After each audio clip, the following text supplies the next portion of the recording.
Hi, I'm Emily Schario. I'm the head of content and lead writer for The B-Side. We're a new weekday newsletter from Boston Globe Media, giving young Bostonians a daily dose of news they actually want to hear.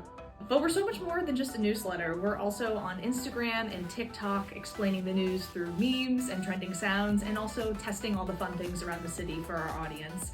Here are my 3 tips for a great social media video. My first tip is keep it short and sweet.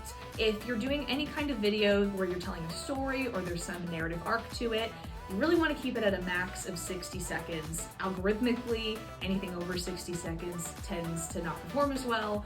So in a perfect world, keeping it between 30 to 45 seconds is ideal. My second tip is about trending sounds. So like everyone, I'm scrolling through TikTok, I'm collecting trending sounds, hoping to see if there's going to be a perfect fit between a news story and that our audience will love.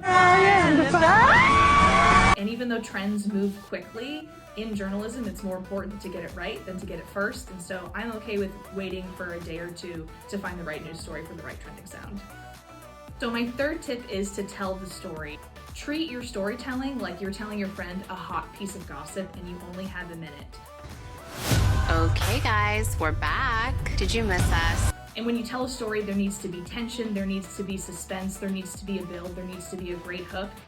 You want to leave people wanting more. Those are my tips, and be sure to subscribe to the B-Side at bostonbside.com. You can also follow us on Instagram and TikTok at bostonbside, and be sure to read my story on Storybench. See ya.